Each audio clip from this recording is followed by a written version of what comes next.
Hello, everybody. On today's episode, I have on a guest who is a writer and podcaster. He is highly informed in ancient mysteries, Gnosticism, and lost histories of Earth. He is host of Aeon, Byte, Gnostic Radio. Everybody, welcome Miguel Connor to the show.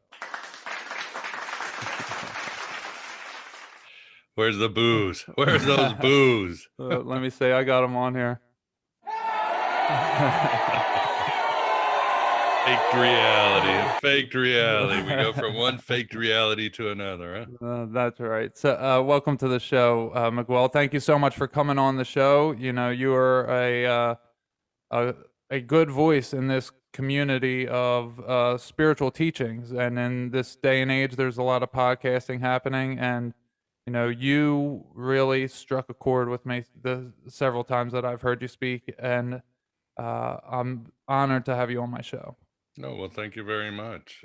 Again, we're all just trying to wake up a little bit at a time. As Clark Emery said, the awakening of an individual is a cosmic event. So more important than people realize, because so many out there are asleep and unfortunately in a lot of pain.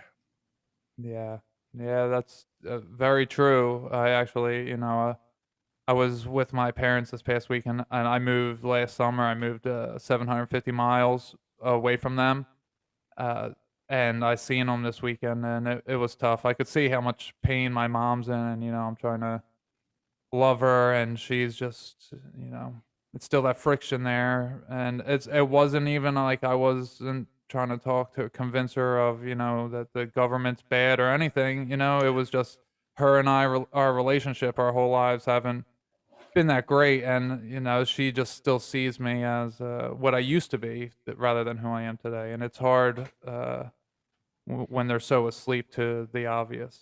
Yeah, yeah, but it all comes around. You just got to take care of your own side of the street, and you know who you are. The gods know who you are, the spirits or whatever. So that will come around. People have their perspective, and things get worked out in time. Maybe not in this world, but the next world. Yeah, for sure. It's all divine timing. I'm learning that more and more. Yeah, yeah. We have a destiny. We have a purpose. All things will become manifest, but it's not when our egos want things to happen. Yeah. Oh, that's you learn And that the I hard hate way. it. I hate it. Don't we all? Yeah. So why don't you tell our audience a little bit about yourself? Well, I like to call myself a heretic. I've been interested in Gnosticism for the last 15 years. Yeah. But I don't think it's only clicked maybe in the last year or two Hmm. when I got serious. When I let it all out, as you might say. There's this saying in the Gospel of Thomas that goes, if you bring out what is within you, what you will bring out will save you. If you have nothing to bring out, then what you don't bring out will kill you. And sometimes it wasn't so much about learning about Gnosticism, but actually applying it and letting whatever creative powers and messages I had come out. But I've always been a seeker. I was raised Roman Catholic, and my dad was an atheist, not like a new atheist, but more the classic atheist where he just, no God. He didn't want to talk about God or church or anything. He was going to just live his life the way he wanted to live his life and not worry about the bigger questions in life. And he didn't want anybody preaching at him. My mom was a devout Catholic, but she was also very ecumenical and in a way very progressive. She knew that when I'd ask her, well, what's up with these stories in the Old Testament of, drowning people and talking snakes and all that other, it's, at 7 years old, I knew something was very strange about this. Star Wars made more sense. And she said, no, these are the myths of ancient people. These are the way they saw reality and described reality through symbols. So she was very ecumenical, but I was always seeking something because, again, I was one of those just very extra sensitive people. I felt I didn't belong in this world. I felt there was a Hmm. bigger picture I was missing. I felt somehow like Morpheus in the Matrix when he tells Neo, there's something wrong with the world. You don't know what it is, but it's there like a splinter in your mind driving you mad. So, like many people, I was seeking art, and I expressed myself through art, writing. Unfortunately, in this day and age, there's nothing to help those of us who might have extra gifts or are more curious. So sometimes it would manifest in rebellion, drugs, and other forms that eventually became dysfunctional and destructive. But I kept searching. I was always reading a lot of mythology, reading a lot about comparative religions, trying different things. I went through stages where I would go to a Hindu ashram and pray there, a Muslim mosque, always trying different religions. But it wasn't until Gnosticism that I felt comfortable, because it sort of offered a view of reality and a view of suffering and a view of evil that sort of made more sense to me, and sort of alleviated some of that dark curiosity that I always had. And obviously, when you get into one of these traditions, to really understand it, you have to study it, you have to sort of live it, you have to, in a way, practice it, and then things start to click in. But to me, the Gnostic and Hermetic worldview just has worked out better for me. Wow. So from as a child, having those questions about the Old Testament, I never knew anything about the Bible. I mean, I knew it existed, but as you said, your parents weren't. Your father wasn't into religion. My father wasn't into it, and my mom wasn't into it. She would Oh, say that she was Christian, but they sent me to Sunday school like 20 Sundays a year for like an hour, and I wasn't learning shit. I only went from like the ages 5 to 9, maybe younger, to about like 9, 10 years old. But I never learned anything. I never had any interest in it. So those questions never came up for me. So I'm always fascinated when I talk to somebody who, as a child, they have those questions about the Bible, because I never had a thought otherwise until I was a teenager, and I was like, oh, there is no God. That you know not that, yeah, exactly as you were describing your father, that's how I was, like, "Oh, there is no God."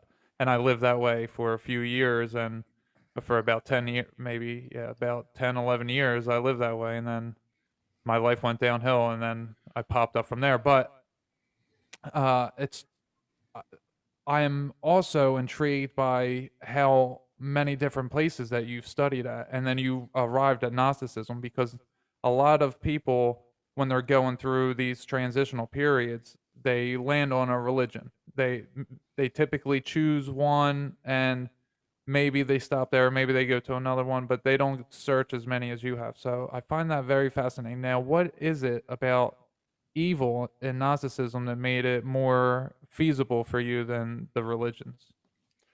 well, it seems most religions, especially in modern times, sort of talk of evil as St. Augustine, provatio bono, which means evil is only the absence of good.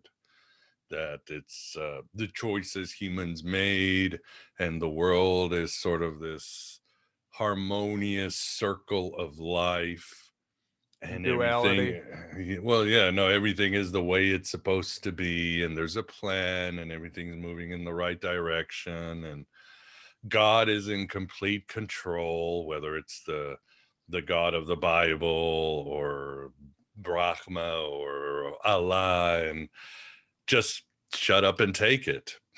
That's what I thought.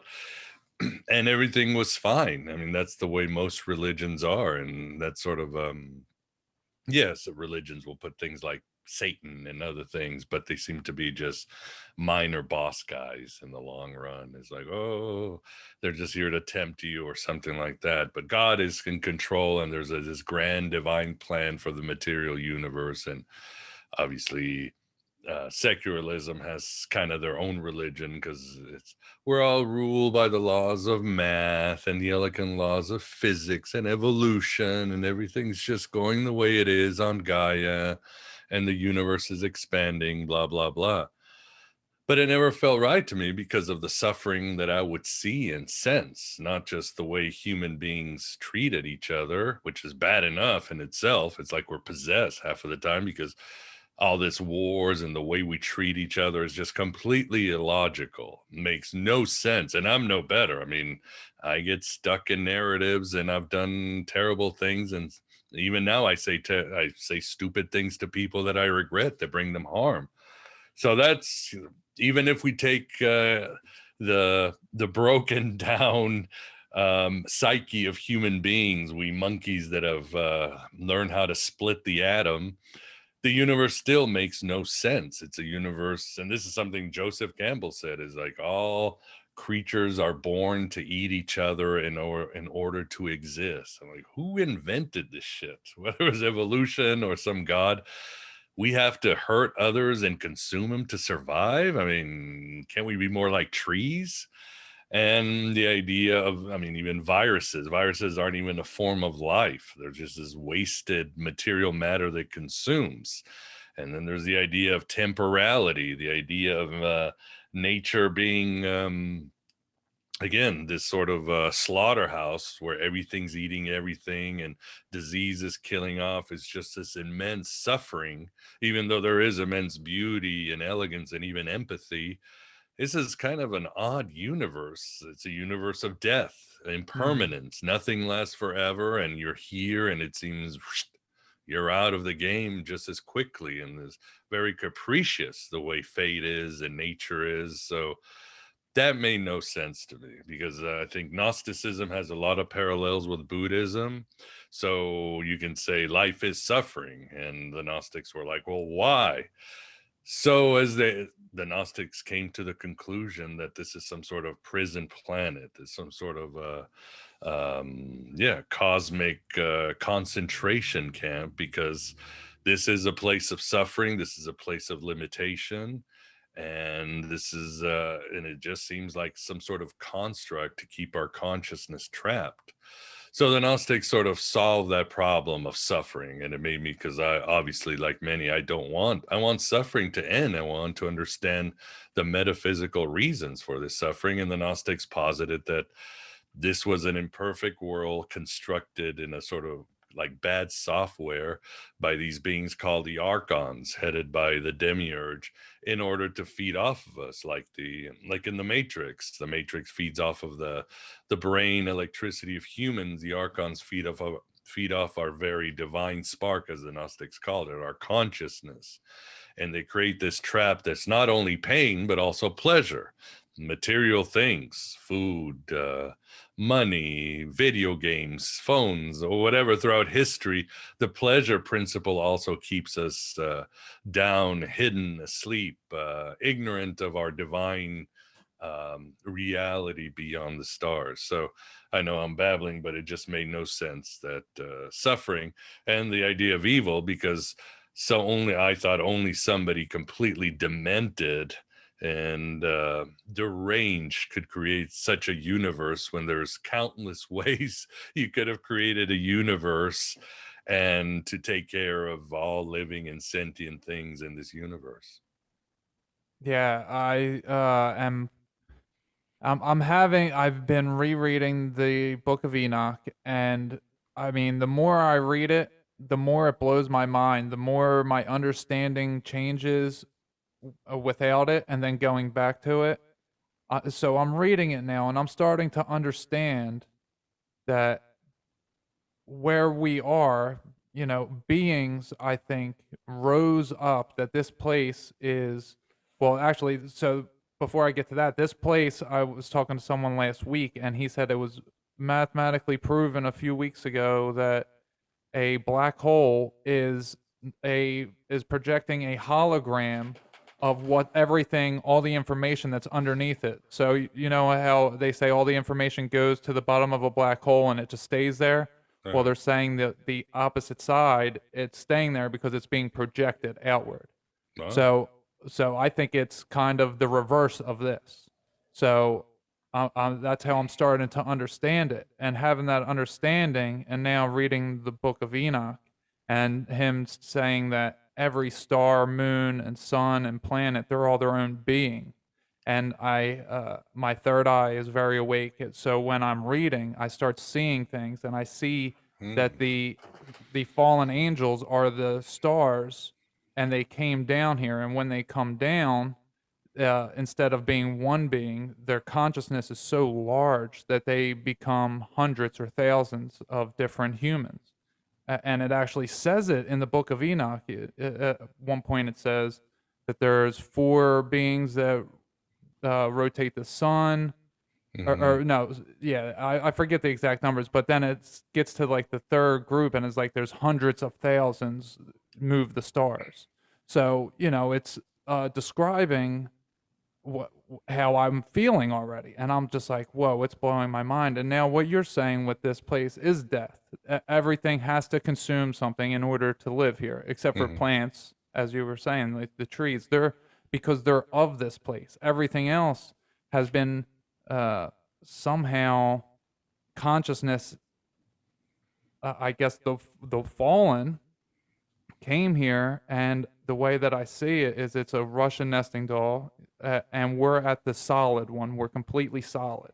So we're at the bottom, and that's why we're solid. So the further they come down, the more beings there are, and that's why we have all these dead giants that you see different mountains or islands that you can see that they're people, very large people.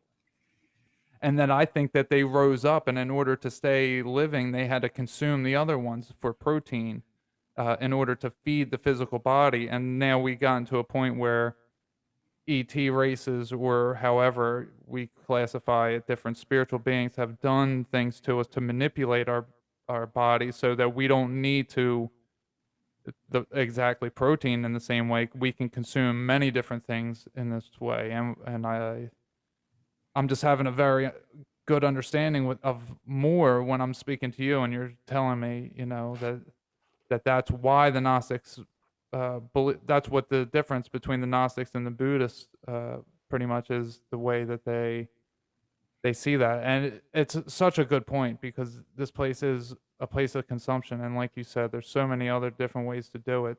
So have you come to an understanding of who you think was the one that started this, or the archons, as you say, Excuse me.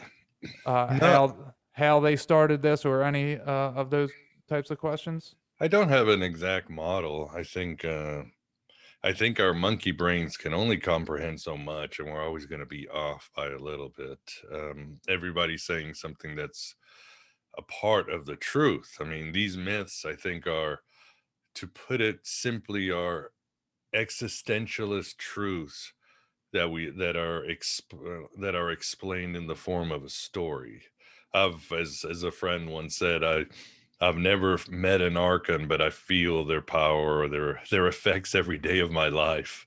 So, and these entities are, again, probably not physical, probably interdimensional, probably from the stars. So I can't even, in my spectrum of vision or thought, I've seen them. I'm limited. Yeah, we see them, but it's still limited what we see them. Most of the time, we're going to our brain's going to create it's going to draw from our culture and put an Okay. image to it. Why the ancients saw animals with wings, or why today we see people with the grays or whatever. So Okay. in their true form, of course, God knows what it is, or what power their power is immense. But how they really look. So I know we're trapped here by some sort of entity, but I'm not gonna go say for sure what they look like, how it Right. started, all that. Okay. That's more to come. Okay. Yeah, I've saw what looks like an octopus almost. That they're huge, completely huge. That it was like their fingertip was in somebody, and they were just like skating around, moving that person around, and it's just like just one little tentacle, but it's like a never-ending consciousness with them. So instead of having a finger, it's like a tentacle that can just be in. If it's in one household, it's going to control, several different people all with the same swipe. And it was, there was this one movie I saw, forget what it was, but they were talking with aliens, and they were these like octopus beings that Oh, they had Arrival. yeah, they look like them. Yeah. And It of was, course it freaked Lovecraft's me out. Cthulhu. the great octopus giant monster. Right. And they say octopus might be alien life forms, devolved alien life forms. So Yeah, because their octopus are DNA weird. is so alien. Yeah, they're So a weird species. How they change different colors and they communicate with ink spray. That's pretty amazing. yeah, yeah, yeah. I don't eat octopus anymore once I started reading on them. Oh yeah, I've never eaten it. I'm not too into seafood. So it sounds like on the dualism scale that Buddhism and Gnosticism are just opposite ends on that one part that they kind of fill out, the entirety of that type of thinking. Well, there's more similarities. I mean, both have a huge distrust in reality, and they're very antinomian, almost rebellious at their core. Both believe in an intense introspection, into looking inward, and to realizing that most of what we are is complete bullshit. Only a small part. I mean, the Buddha said the authentic self is not knowable. It doesn't mean you're going to know it. You're never going to find it. But when you do, you won't even understand it. It's something beyond belief, beyond the Gnostic said the same thing. If we go into all the bullshit layers that we are, the programming, the lies that we've told ourselves that we are, the cultural conditioning, we're going to find this shard of infinity within us. So the two have a lot of similarities, but obviously the Gnostics really went to bat with the idea of ontological evil and some other issues. The Gnostics obviously were influenced by Egyptian mysteries, Greek philosophy, Jewish theology. Buddhism is obviously influenced by Hinduism. Right, right, right. So the Gnostics, they kind of have a little subsection in every religion, right? Like every religion has their little section that doesn't exactly believe the Orthodox, and they're more Gnostic, right? Yeah, yeah. And I mean, the examples are obviously you had the Christian Gnostics in ancient times, you had the Hermetics and paganism, and Persians, you had the Assassins and the Mazdakites. In Judaism, you've got the Kabbalah. In Islam, you've got Sufism and the Alawites, and then you've got others, the Mandeans, um, and the Yazidi. Although these are, they're a bit different. It's hard to categorize them because, at its core, Gnosticism is, as a scholar said, it's a metaphysical orientation.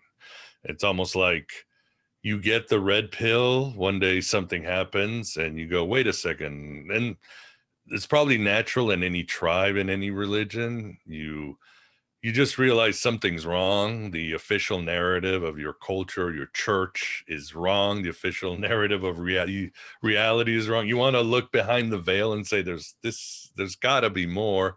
So you sort of adopt it to your religion and you take it. But of course you can make the case that it's maybe more than psychological. It's historical, that the ancient Gnostics and the Hermetics, when they started being suppressed and wiped out by the secular and religious powers, the church, the governments, that they went underground and their information got spread out throughout history, throughout Europe and Asia, and got into the hands of those interested in esoteric disciplines, those who wanted to practice magic or delve into the interior world of the human being to find their soul, that these practices got into these different movements and then influence, and that's how we got Sufism and Kabbalah and all that. It's hard to make a case because there's not a lot of records, and the Gnostic philosophy idea has always been sort of wiped out, suppressed, censored throughout history. Okay, I think that's what's happening now. When I look around, I see a lot of people questioning their religion. I see a lot of Catholicism and Christianity mostly being questioned, and I mean, predominantly that's what this country is.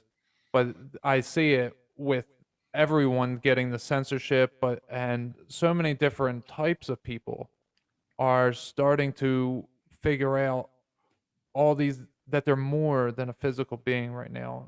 Uh, do you know? Do the Gnostics have a Great Awakening mythology as other religions or spiritual beliefs do? Well, I mean, if you have this thing that they call gnosis, this direct experience with a higher form of intelligence and an understanding of who you are and what you are not, as well paired with the idea that reality is faked, it's never going to be a quick enlightenment. It's a process. It's in their texts, usually you have a Gnostic revealer, a being that is comes from another world to wake you up, like again Morpheus in the Matrix, Superman maybe, this alien being that comes and wakes you up or saves you. But in the ancient times it would be somebody like Jesus or Sophia or the Buddha, and some of the Gnostics that went to Asia, Buddha became their Gnostic revealer. And this being, this entity, would come down to earth, try to fool the archons, take on human form, and that person or that entity would wake you up and tell you, look, yeah, you've been anxious, you've been seeking, you've been wondering. I'm here to tell you there is a way out, to make contact, to break away from the wheel of reincarnation, of birth and rebirth, and to gain your divine powers, your divine authority, and become a full human being and a full human God here on earth. And Jesus would then tell these in the Gnostic Gospels, mind you, he would tell his apostles, this is how you wake up. These are the rituals you need to take. This is the kind of mindset you need to have when you're out there in the world. And then you would do these rituals. I think Gnosticism is primarily a shamanistic, ecstatic form of religion or religiosity, because their rituals, from what have survived, seem to entail you getting an altered state of consciousness and either leaving your body to take an astral flight or going inside to take an astral flight. It's like they had the idea of as above, so below from Hermes, and the idea that the traveling to the outer regions of the universe to meet the supreme consciousness and traveling deep into your own soul to find the divine spark were kind of one and the same, right? If the Gnostics believe each one of us, Jesus says in the Gnostic Gospels, each one of us is a Christ that can be resurrected, then each one of us could know ourselves and become Christ-like and become Christ while we were alive. And that's one of the messages of the Gnostics. So in essence, there was no like quick, experience like Buddha being enlightened under the Bodhi tree. The Gnostics very much thought Paul was one of their inspirations, and they got a lot of ideas. If you read the letters of Paul, they are very Gnostic. His ideas of the powers and principalities, and when he uses the word princes or rulers, in Greek it's archons, and Paul talks about Jesus will bring the wisdom of a new age, the Sophia of a new age. When you see Paul in his Greek, and he has some very Gnostic ideas. And of course, the idea of Paul falling from his horse because a great light woke him up to reality. The Gnostics thought this is pretty cool. Wow. I talk about Paul often. I mean, not too often on the show, but I talk about him often in my personal life to my girlfriend, because I'm like, look, this guy knew Jesus's teachings better than all Jesus's disciples, because he encountered the Holy Spirit. It was him in his 5D form, what we would call 5D form, his resurrected state. He actually saw him, and it was from a psychedelic mushroom trip is how it happened. And that's when people say, there's this one guy who says that Jesus is a mushroom, based upon Paul's John writing. Allegro, yeah. Right. Well, yeah, he's right. From Paul's point of view, because Paul had 8 mushrooms to meet Christ and to understand better, because you can't really understand. If you're human to human, it's much different than when even you're in an altered state, as you were saying, Jesus would say. And it's funny that you say that Paul was like that, because I feel often that maybe Paul was a piece of me, in a past life or something like that, and I'm being drawn to Greek right now. I've been learning Greek, and I've been seeing Greek letters everywhere. Specifically, I've been seeing the word omega a lot, which I know means the end or ending. So I've been seeing omega a lot, and I've been doing a lot of stuff with Greece. It's just been intuitively coming to me, and it's funny with Paul because I feel the same way with me is that, I was this one type of person. And I was completely spiritually dead. And then something happened to me. And I took a hit of a bong and my crown chakra cracked open and it was like, no more going back. it, it, Off to it, the races. oh yeah. I mean, it's been quite the ride. But Paul, he has such profound teachings, and it's what happens in history. It doesn't happen to Paul for some reason, and that people start attacking the messenger. They start putting him down. So I don't often hear people talk about Paul being a murderer and uh, crucifying Christians, doing these types of things, and then finding out later his character isn't assassinated for whatever reason. But I feel I haven't murdered anyone, but I feel the very much the same way. So when people attack somebody, like for instance, if you hear someone talking who was in prison before, they're like, oh, they're going to say how bad that you shouldn't listen to that person. And I'm like, but I was in prison and I'm a totally different person a few years later. And the character assassinations is usually how these types of movements get ended. But I feel that we're at a time right now where so many people are awakening that have been on the bad side, so they're giving people more of a chance because they're realizing people can really change. Do Yeah, you see that? well, I mean, even before with Paul, it should be mentioned. I don't know, you should read the work of David Bentley Hart, and he's an Orthodox, devout Orthodox, but he's a scholar. And he writes, I think, what was his article? Everything you want to believe about the Gospel of Paul is wrong. And he makes the case that if you take away your Sunday school glasses or binders or whatever, you take away the false letters of Paul in the Bible, and again, you read him for what he's saying. He says the Paul's central message that Jesus came down to defeat the archons. And again, Paul uses the language, he uses words like archons and cosmocrator and Sophia and gnosis and all these words. And he seems to count Jesus as this cosmic being, very much like the Gnostics did. And he presents a world where these angels are running the world, and the world has begun corrupted, and only Jesus can awaken those who want to be saved. And it should be mentioned then, when Christianity started, Paul was not very welcome with the early church. It was the church father Tertullian said Paul was the apostle of the Marcionites and the Gnostics, not in a very kind way.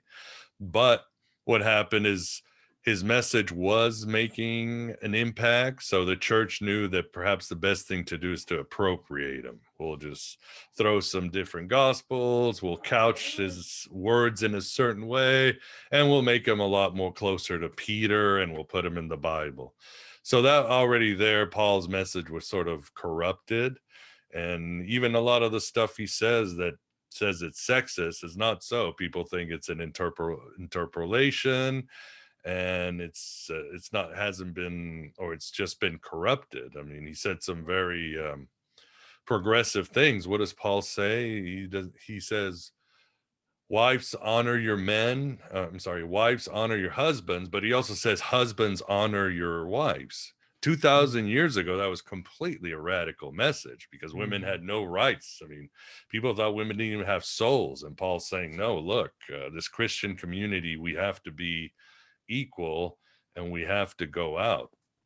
So so his message, he got appropriated, his message was corrupted, and then so now we are 2,000 years later trying to figure this out.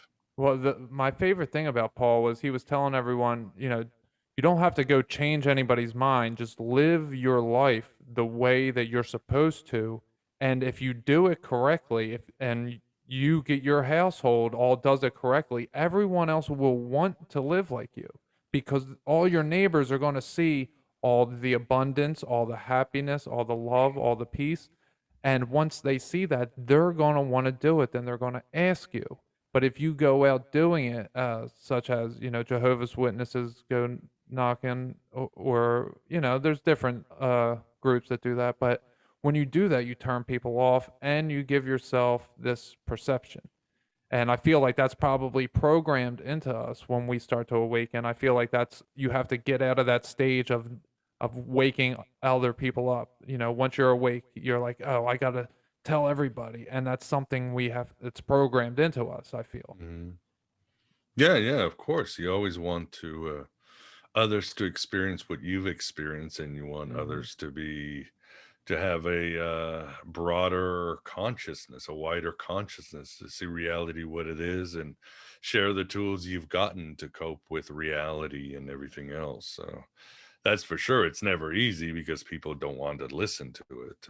That's why it's always better to tell it in stories, metaphors, jokes. What did Yeah. Oscar Wilde say?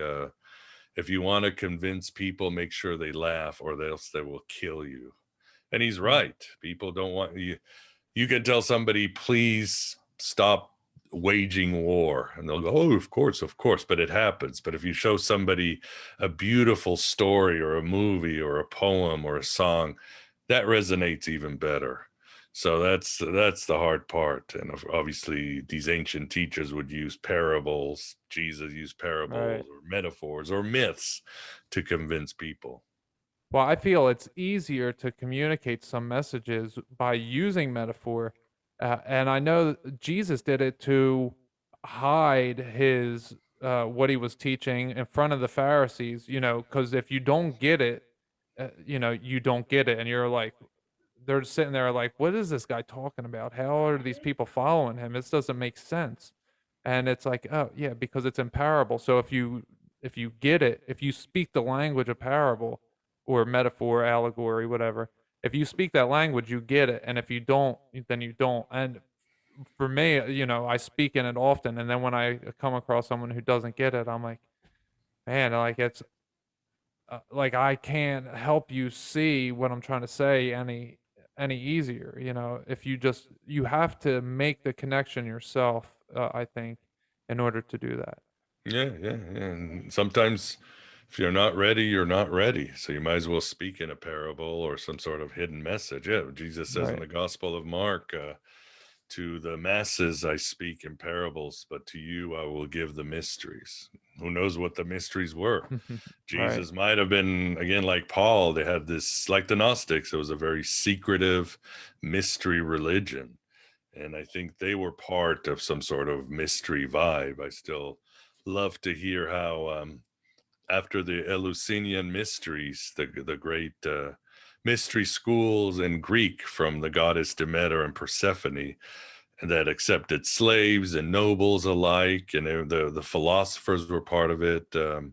One thing we knew, they would not tell what they heard, but they all admitted that they lost their fear of death. So whatever they went through must have been an incredible experience. And obviously their consciousness were expanded. I mean, people like Plato and Pythagoras and all others, you wonder, why were they so damn smart? They basically gave us Western civilization. They always said, well, no, we went and did the mystery schools in Egypt. That Hmm. just it expanded our minds and our souls so much. The world was ours. Information came to us. Our minds worked better. We found the secrets of the cosmos and the human consciousness. That's actually what happened with me. I was studying ancient North America and ancient Egypt, and that's how I started my awakening process. So it's Mm. so it's a pretty amazing because all their temples are all in the shape, not exactly in the shape, but they're all modeled after the human body. And once you see that and you understand the concept as above, so below, you and you do psychedelics and you go from there and meditate and do these spiritual practice. Once you go from there, like you said, it's an expanding. Speaking of Egypt and Jesus, have you ever heard of the possibility that Jesus was inside the pyramid for the Last Supper? Have you ever Oh, seen? that's definitely new to me. Oh, have so if you The hell look was he up, doing there? Worst place to be. if You you can't look catch up, an Uber there. or let me pull up the picture of the Last Supper here, and I'll share my screen and I'll be able to show you a little bit. Hold on. All right, let me share my screen, uh, because I mean it's amazing. All right, so let's see. All right, so you see back here, I just clicked. It's going to take forever now to come up. Okay, so you see how it has the two windows back here, and the doorway. Uh, Well, if you look at the pyramids as well, they have the same little setup right there. And I'm learning about mud floods a little bit, and I'm thinking that maybe there's room under the Giza pyramids.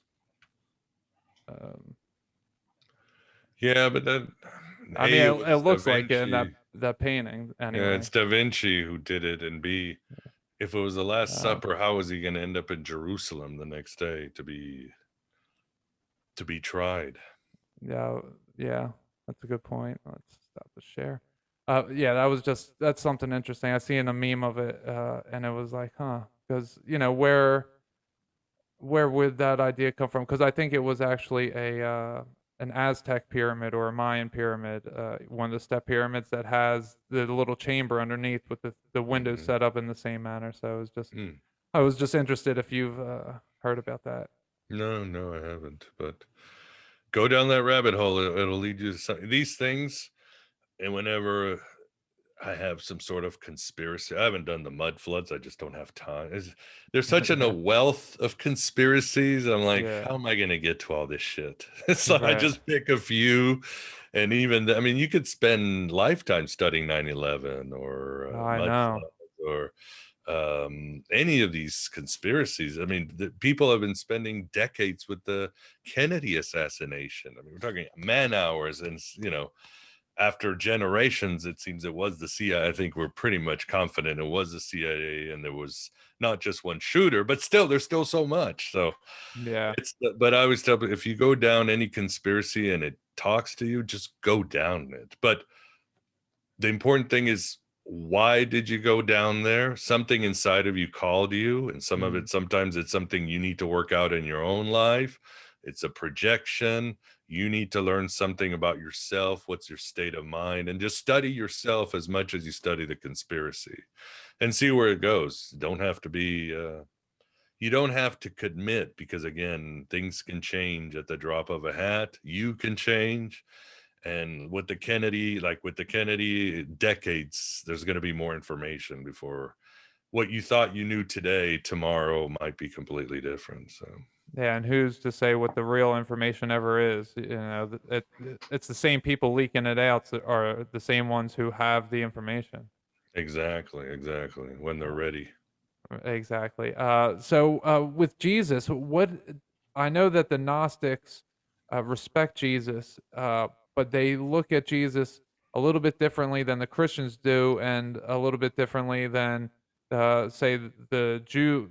The Jews did at that time, because the Jews just thought he was just another man, where the Christians think he is God incarnated, and the Gnostics have like an in between type of view. I think, right? No, probably beyond that. I mean, they saw him as an Aeon. To the Gnostics, an Aeons was, it's hard to explain. It's part of the supreme intelligence, is an aspect of the supreme intelligence. And the supreme intelligence was seen as a mind, and the aspects were like truth, wisdom, eternity. And this comprised the supreme mind, the alien god, as sometimes the Gnostics called him.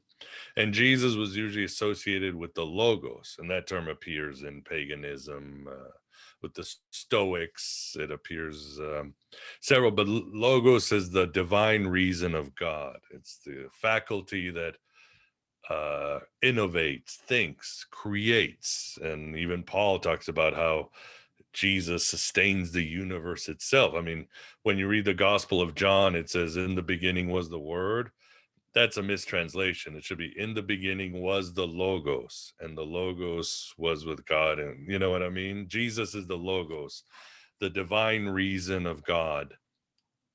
So they saw him more as the Logos who would come down, and maybe he wasn't sustaining the universe like some early Christians, but he would come down and take the form of a man, not to save you from sin, or you didn't have to have faith to believe it, but he came to wake you up with his teachings and his rituals.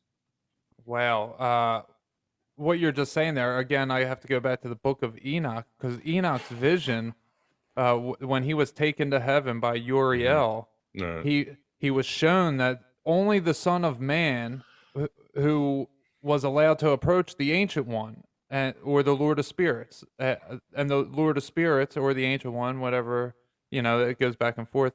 They called, or he called Jesus my elect one, my righteous one. His name wasn't Jesus at the time, and it blows my mind that 4,000 years before Jesus was the flood, and Enoch's grandson was Noah. So we're talking about 5,000 years before Jesus. Enoch goes to before time starts and where time ends and sees Jesus with God, but he didn't have the name Jesus. And I see it imprinted all over the universe that Jesus is, this is the hero's journey, and Jesus is the ultimate hero. I see it imprinted all over. And what you're just telling me with Paul saying Jesus sustains the universe, I've seen that myself. I was just on Zero with Sam Tripoli, and my episode's titled "Jesus is the Universe," because it was all about these visions I had of seeing Jesus as a shapeshifter who transformed into becoming, all of consciousness became Jesus when he died on the cross, and he was the first one resurrected. But so this is just adding on to it. I didn't know this little nugget about Paul that you just told me. So, like I was saying, the book of Enoch, I see that the end times prophecies and the stuff that's written about Jesus, it's kind of the book of Enoch expanded on, in more detail what exactly those different things actually mean. Do yeah, for you sure. do you have anything as far as the end time thing beliefs that might go with that? Not really. I don't try to look Okay. at the end. I like this saying, what Jesus says in the Gospel of Thomas. He says, "The disciples came to him and asked him, 'Master, how will the end be?' And Jesus says, 'What? Are you worried about the end? If you want to know the end, go to the beginning. And when you stand at the beginning, you will rule over all.'" And he basically says, how can you, without knowing the beginning, how you would know the end? In other words, he's saying, you have to find out the truth of how everything began, and then what happens in the end will be revealed. What will happen in the end will be revealed. And of course, it works on so many levels. We don't know what lies we've been told about the beginning of time, so we need to figure that one out first. Mm-hmm. Even in our own lives, I realize we all have trauma, we all have blind spots. We all have to go back and find a way to heal ourselves and find the truth. I think even our own pasts have been covered up, and I do that through depth psychology and meditation, because I realize there's a lot about my life I completely forgot, or has been suppressed, or I completely overlooked. I thought this situation as a kid, it was black and white, and this person hurt me. And if I go back in time and I meditate, I see the full picture. I'm like, oh my God, it wasn't that person. Or, oh my God, this person was being driven by this, and this person Mm-hmm. affected this, but then my actions affected this. So I think that's what it's saying. We have to go back to the beginning to understand the end. Wow, that's a really profound thing you just said right there, because you're taking that and then applying it to your life, as above, so below, Yeah, and it's we making are God. connections. Yeah, and and it's making connections with me, and I see the same thing as you're saying with going back and seeing that, this person hurt me because they were hurt, Because and they were whether afraid. Yeah, right, most of the time they were afraid or they were conditioned. And right, once you realize that, you can not only can go back in time, but you can actually hug them and love them and say, "I'm sorry. right, I wish this hadn't happened to you, and I know because of that you had to hurt me. Let's right. break the chain. Let's break the damn chain together." Right. Great. And when I see that I did some of the conditioning myself, it's like, man, I gotta take my lumps. It's just part of the karmic balance in order for it to be restored. In order for war to stop, one of the two warring sides has to stop, no matter what. And Exactly. it, it's uh, it's just very profound here, and you take one of those sayings and then applying it in this way and making me see things in a new light. Now, Jung did call the Gnostics history's first depth psychology. When you read their texts, it's not only they're talking about a cosmic event, but they're also talking about a personal event you can put in your life. Again, as above, Mm. so below, as without, so outside. I mean, as I asked one guest in my show, I said, "Well, how would you explain the story of the Gnostic?" Oh, it's simple. God went crazy and became us. So we need to, if we heal ourselves as a collective, as humanity, we can help God wake up and heal himself and fix the Mm. universe. So Oh we are wow, here to do God's bidding, and his bidding is that we get sane. yeah. What did somebody say? My salvation is God's psychotherapy. So Oh wow. Okay. Yeah, I mean, I say it as heaven. Well, if there's only heaven or earth, that's the only two things. And heaven consists of many different realms and worlds, and there's all types of stuff. But earth is the only physical place outside of heaven, and that you come here to be an individual. You leave love, which is heaven, and you come to earth to be self, and that you're here to bring heaven on earth, which is to find self love. Once you find self love, then that's everything. And once you completely be self-love, oh, then heaven is here, and you see it in a whole new profound light. very profound. I like it. Yeah, that'll Yeah. work. That'll work for a daily mantra. That'll make a better world. Yeah, and I'll tell you this, that the reason why there's separation between self and love is because of the word space. They tell us Mm, it's space. They don't tell us it's heaven. They tell us it's the void, the space. And if you type out the word self-love, if you don't put a space in there, you see that it's one word, that heaven is earth. Earth is heaven, mm. but they put the space in between. Uh, Yeah, I like it. oh, Makes thank sense. you. Yeah, yeah, yeah, yeah. Good deal. Good Yeah. message to have. So do you think that this is ultimately a prison planet? Yeah, yeah, yeah. This is That hell. And yeah, I'm I being agree. provocative, but this is hell Yeah. because we've all probably, many of us have experienced the true existence, the true reality of heaven and dreams and altered states, when we're so close to another human being that reality shifts. And that feeling is a million times better than normative reality. So Mm, why shouldn't we experience that? Anything beyond that is pretty much hell. Besides the arguments I gave you, animals eating animals and viruses and shitty music like Taylor Swift, all these horrible things in this planet. But there's just something better, and this is not where we belong. There's that saying, I forgot who said it, but how do you know when you are home? When all your attempts to escape cease. And I think all of us are trying to escape. Some take the wrong road. They escape through mm. drugs, sex, material things, video games. Yeah, I mean, a recovering addict, man. That's been my most of my Yeah. life is struggling with this shit. Yeah, that's But why I say everything is escapism, even meditation for me. I'm escaping here. Yeah, exactly. So all of us are trying to escape, and some we've taken the path of the spirit, but we're still trying to escape. Hmm. And even I remember Carl Jung, he was the most non-dualist. Even though he was influenced by Gnosticism, he thought this was a great world, everything was harmonious, there was a plan.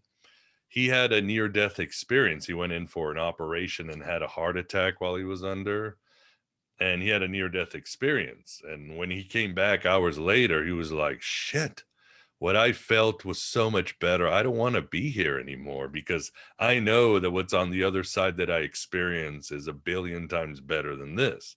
But like Carl Jung and the Gnostics and the Buddha said, yes, this is hell, but if we're here, we're meant to make it better. We're here to help the suffering of others. You don't just escape to a mountain or try to get an astral flight to the other side. The battle is won here. This is where we make our, this is what makes or breaks us to help others. We're just in Right. prison. Yeah, I totally agree. I think that this place is either you become God of yourself, which then you're granted godhood or Christhood, whatever, alongside Jesus and Buddha and all the other great teachers. You can achieve that, or you can, at when you die, you can cease to exist and go back to source and be an eternal being that way. You can keep your own individual eternal self, or you can go back to source. But either way, you're eternal. But I agree with everything that you're saying. So, how do you think that we get here? Were we kidnapped? Did we come here on purpose? Is there a soul contract? What, in your estimation? Right. That's a good question. Why did we fall here? There's Right. so many stories from the Greeks talking the fall of the soul out of curiosity. I mean, to the Gnostics, somehow darkness. Again, what does the Gospel of John says? And the darkness knows it not. The beginning was the Word, and the Word was with God, and the darkness knew it not. Somehow, the darkness was able to grab some of that light. I don't know the mechanics, and some of that light fell into the chaos, and then we are fueling the universe. So, the Gnostics did have the story of Sophia. Um, Am I getting some feedback? Yeah, Trying something to figure out what's okay. sounds Did it better. have the story of Sophia that she was the wisdom of God? Remember we talked about the universal mind, and there's the logos. There's Sophia. Hmm. I think it's this one. Yeah.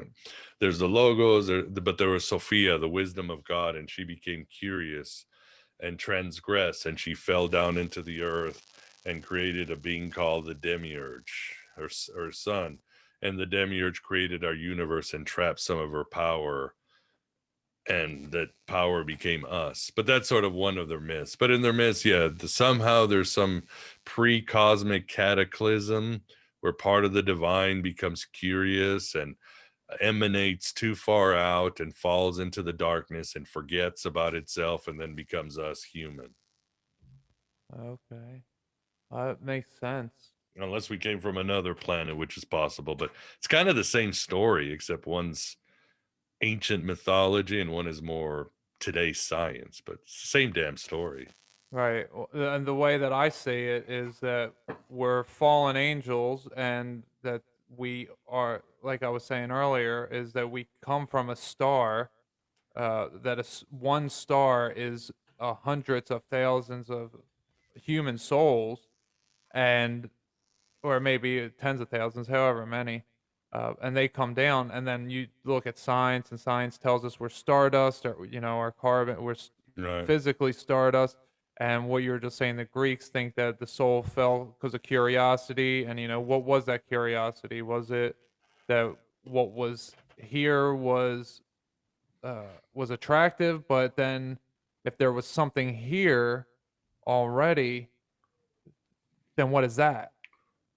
That kind of leaves me with some questions that maybe I'll have to figure that out in meditation. But you keep Yeah. mentioning Sophia. Do you want to explain a little bit about Sophia, who she is to the Gnostics or to the Muslims?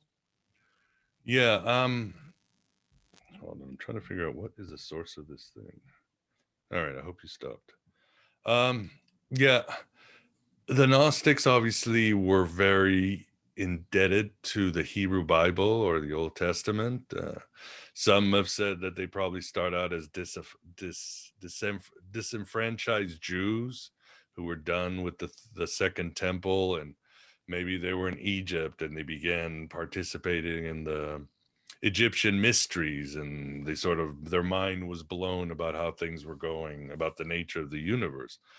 But in Judaism, there, if you look at the book of Proverbs and other places, Ecclesiasticus, there's a figure called wisdom that's always there. This figure is almost, and this is again in the Old Testament, she even seems to be helping out with creation, but another part she seems to be lost.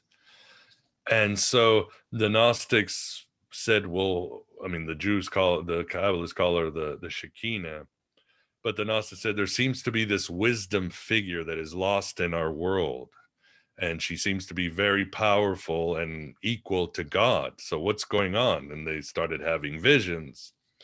So they would assume, as I mentioned, that Sophia was once part of the divine realm with the logos, with the other aeons, eternity, with the aspects of the mind of God, but that she rebelled for some reason. And it's never specific why she rebelled, but you assume if you are the incarnation of wisdom, you're going to rebel, because one thing wisdom does is know. Wisdom's got to find out. Wisdom has to experience.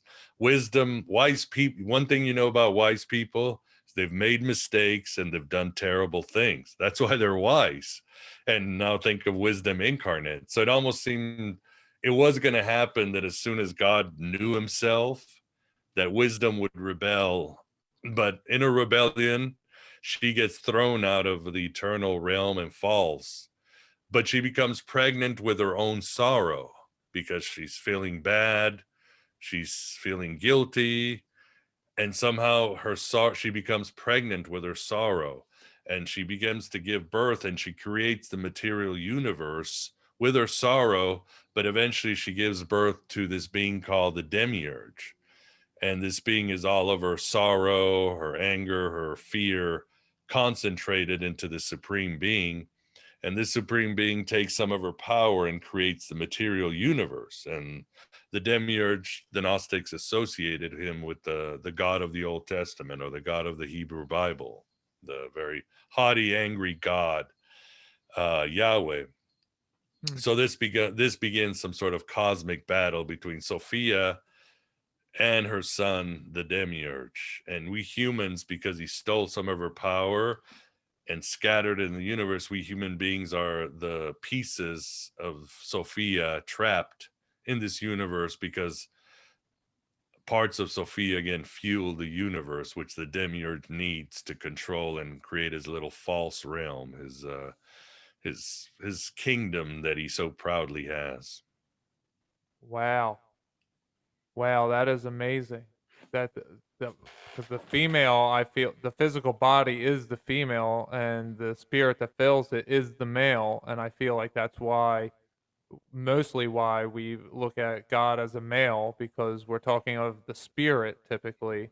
Mm-hmm. And just so everyone at home listening to this knows that everything male fills the female. It's just what happens. A penis and a vagina, an outlet. You have the male end and the female end. The male end goes into the female. It's just how it's set up. So uh, the male spirit filling the female body makes a lot of sense. But so essentially, Sophia is God's mother, and God was having a temper tantrum of some sort, and now is torturing his mother.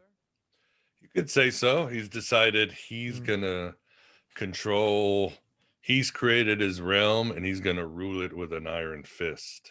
And that's all there's to it. He's sort of all the insecurities and negative aspects of Sophia, he is, and he's gonna really, he's depicted as a lion, a dragon with the lion head who shoots lightning bolts out of his eyes. And there is a passage in Isaiah where God looks at Israel and says, I am a jealous God and there is no God but me. And that's what the Demiurge says. He says, I am a jealous God and there is no God but me. He wants humanity not to look at anything else, not to look at wisdom, look at him.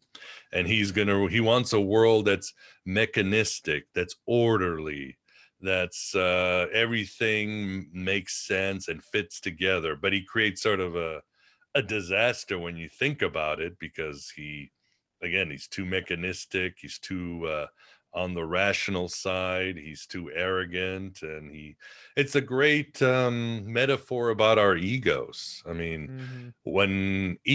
when our egos become disconnected to the rest of us, when we don't listen to our intuition, when we don't listen to the wisdom of our past experiences, when we don't listen to our instincts, and we say, I got this, I'm going to do this, I'm Miguel's ego, I'm going to do it, it's going to be so awesome. And I end up fucking up my life, my relationships, everything, because I didn't want to listen to the rest of me. There's a whole bunch of me that wants to help me out. Instincts, memories from ancestors, intuition. There's a whole bunch of other things that could help me out. But like the Demiurge, I want to create my own world and rule it, and everybody needs to worship me because I'm just so damn badass and important. So the Demiurge is a great lesson on what a disconnected, arrogant, over bloated ego is, which we've all been there. Oh yeah, yeah, for sure. And many of us still reside there too Oh, often. I can become a Demiurge easily. Yeah. So that's kind of like Satan is for Christianity in a sense that, but more so I Much think, scarier. I mean, he's the ruler of he's a supreme being. He's got, yeah. you know, It sounds like Cronus to me. yeah, they Yeah, associated him with Saturn a lot of times. Yeah. yeah. Okay, so I was gonna say, was that their association? So that is so Cronus is Greek mythology, right? Yeah. So is Saturn. I mean, yeah, he's a Titan. Yeah, right. So uh, in Gnosticism, obviously, it's the Demiurge, and they do call it Yahweh. They think it's the God of the Old Testament is uh, not God of the New Testament, the all-loving, non-judgmental God. Exactly. Exactly. And Paul kind of does it too, except like Enoch, he switches it. In other words, in Paul and Enoch and other traditions, that was in the air.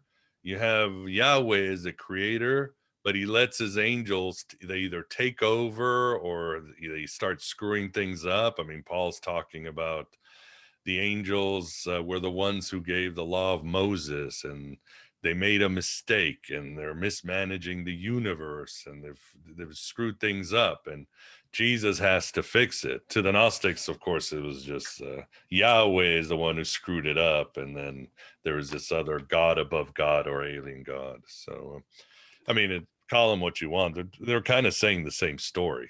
I mean, Right. Enoch, what, Azazel's the bad guy, but Hmm. to the Gnostics, the Demiurge is the bad guy. Okay. And name changes happen across different Yeah, languages. your Miguel and Michael. culture. Yeah. It.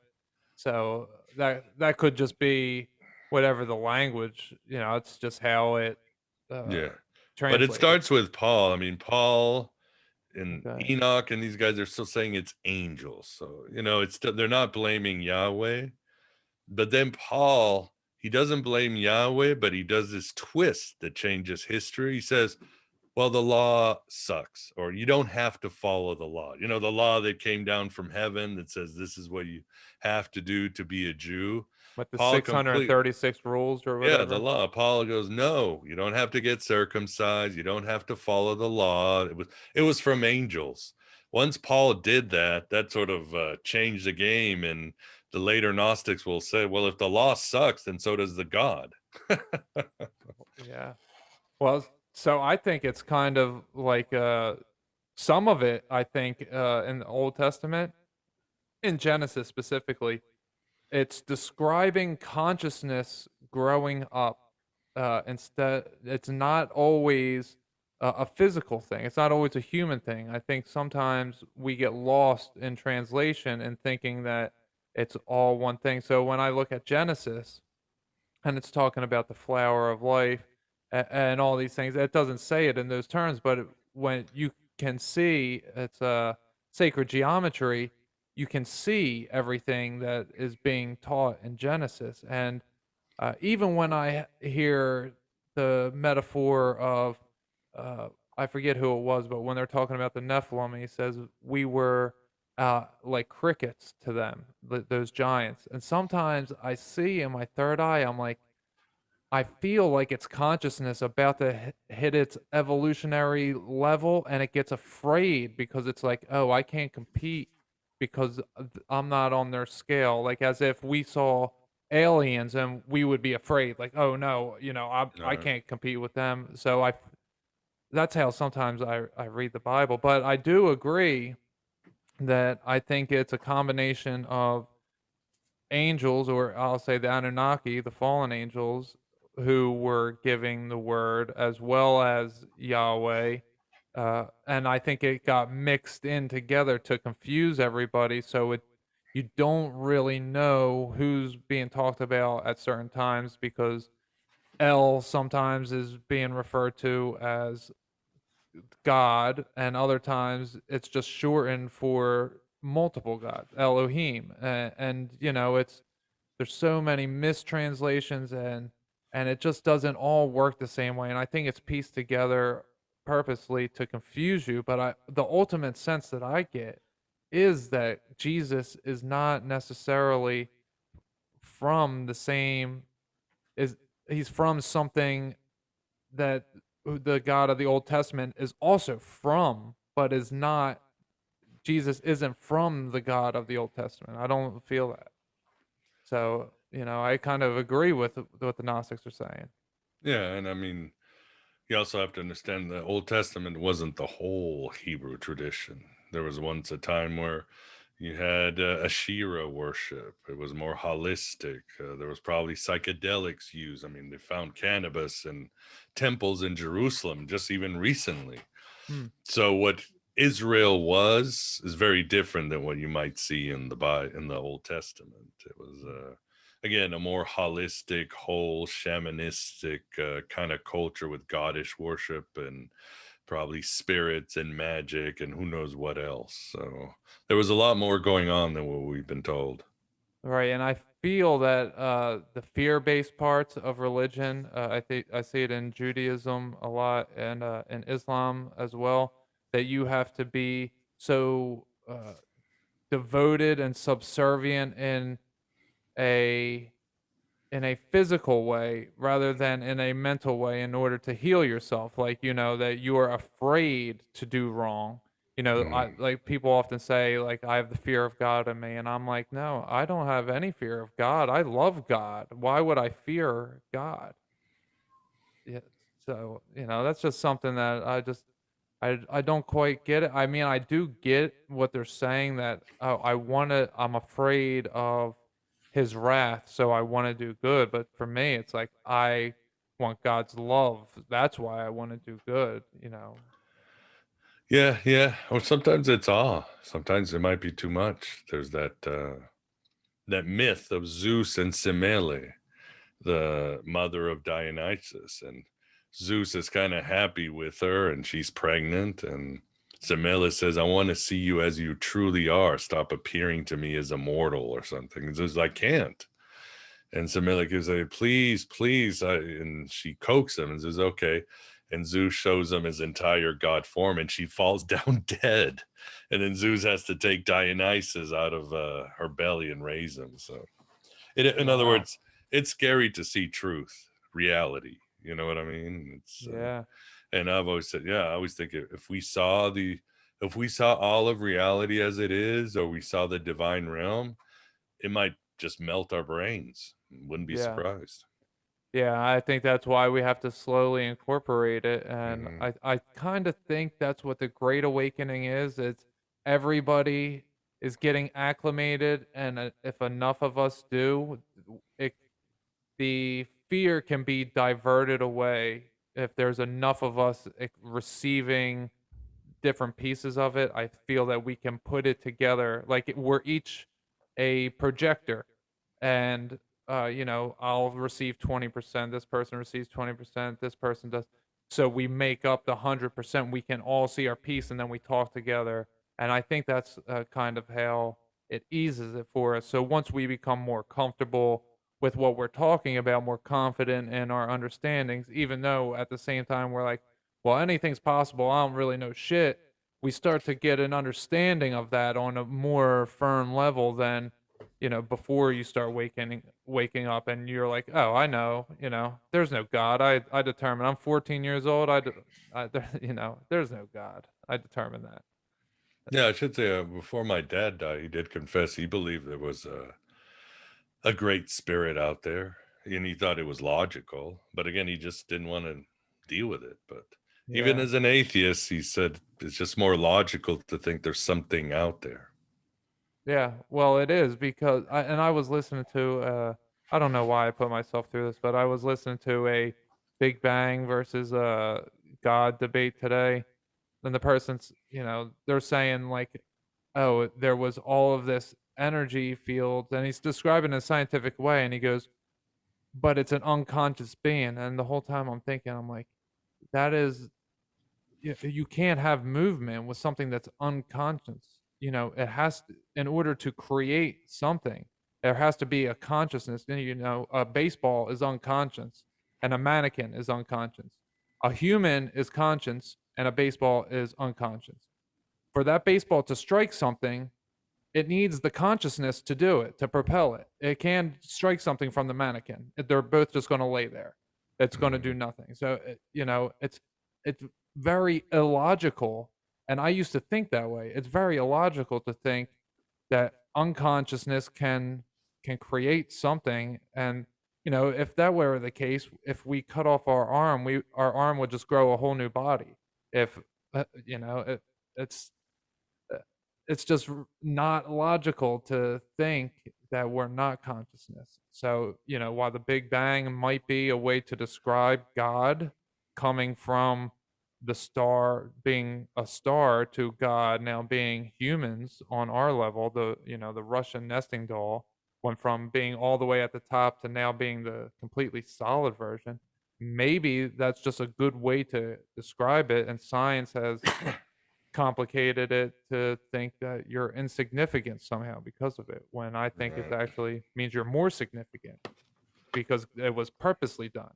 God purposely left. That's the Big Bang. God leaving there to come here on purpose, for whatever reason. So, and I guess we all find out that reason at some point. Maybe we don't, but I like to think that we we find out maybe when we close our eyes here for the last time, or however it works.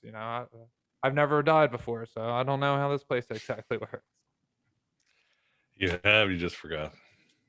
That's true. That's true. When I was a little kid, I used to think to myself, like, man, I wish I could die and come back just so I knew. I used to think that often, Yeah, and I remember that this morning for whatever reason. But yeah, you so when probably remember. yeah, it could have been. Um, so do you have any last words that you want to leave our audience with? Some wisdom, some maybe a way that you heal yourself, and a grounding technique that you like to use. Oh man, I got so many these days. Grounding technique. God, I'm gonna have to think about that because I'm always rearranging my mantras, my meditations, and I'm always Okay. finding new ones and tweaking new ones. So I would just say the best thing is whatever works for you for self knowledge. Only I think what frustrates people about the Gnostics is that they're even when you can find the rituals and how they where they manifest, there's no set ABC. They're basically saying know yourself, know God. That's what they're saying. And they're saying every individual is different. There's no formula. That's why the Gnostics would never be popular in the past, even if they were allowed to, because they don't give you a formula. They don't give you an ABC, a BuzzFeed 10 listicle or whatever the hell. they say you need to find it for yourself. So you need to find it. But the greatest thing you can do is find out who you are. That's what Jung always said. We didn't come to this world to be good. We came to the world to be ourselves, to be whole. That's when we're useful to others and to God. So whatever you can to find out who you are, and as much as possible, this could be psychotherapy, hypnosis, meditation, psychedelics, going to church on Sunday, whatever rocks your boat and works for you. But that's the most important thing you can do, because most of us are just constructs. We're robots. Yeah, we are puppets with strings from our cultural conditioning, from our programming, from the lies we've been told, from all the wrong people we've mimicked and who we've told to be at school and church and from our parents. So when you discover who you are, it's the most amazing thing, because then you understand what your purpose is, and then you understand how far your imagination and your consciousness can reach, and then you will become, well, the best version of yourself. Or I remember a Buddhist priest, when I asked him, or he was talking about, well, what is enlightenment? He said, being useful. Oh, well, that makes sense. That's it. Be useful to your fellow brothers and sisters. Best thing you'll ever do. That's beautifully said. Do you have any relaxation things that you like to do? Something that maybe you like. It's not a something that you shouldn't do, but something that helps you be human. Something that you enjoy that really makes you human. Um, I think walking meditation, going out into nature as much as possible and walking. That's get connected away from all the bullshit that we are exposed to. As somebody said, a wealth of information is a poverty of attention. And if they destroy our attention, we can't have awareness of who we are. So go outside for long walks, and don't think. And how do you not think? Describe. Just walk. Describe everything you see. I am seeing a tree. I am walking. Oh, I saw a bird. Then you will be detached to your ego, to your little demiurge, and something greater will eventually come in. And at the very least, you'll be more calm and happy and connected to the world. So something I like to share during the summer. Okay. Yeah, yeah, I like to the way that I don't think is I'll just listen to my environment instead of describing it. Well, this is when I'm closing my eyes meditating, so it's Hmm. different. But I'll listen, and if I start to hear something in the background, then I know I'm thinking too much, and then I let go. I loosen up my muscles because we tense up and don't even know it, and we do Hmm. that to our brain. So when I hear something, and I'm like, all right, I loosen up, and then it goes away. If my cats are messing around or whatever, dogs, whatever. If I just loosen up a little bit, I see that it's God showing me that I'm still holding on to something, and Hmm. that's how I like to loosen up. Makes Uh, sense. so do you want to tell the audience where they can find you at? Yeah, just go to thegodabovegod.com and you'll see all my stuff. There's a podcast, Aeon, Byte, books, articles on Gnosticism, social media links, sign up for alerts. It's all there. Thegodabovegod.com. Okay, and that's the godabovegod.com. Okay. Mm-hmm. All right, perfect. And I will have all of the links in the description for anybody listening, so you can just go there to click. And I highly recommend you check out Miguel. He really helped me in my awakening, and he didn't even know it. And it's such an honor to have had him on my show tonight. And you know, from the bottom of my heart, thank you so much for coming on. Uh, Enjoyed it. Thank you. awesome. And audience, we will talk to you later. Thank you so much for coming out. We all love you. Have a good night. Bye.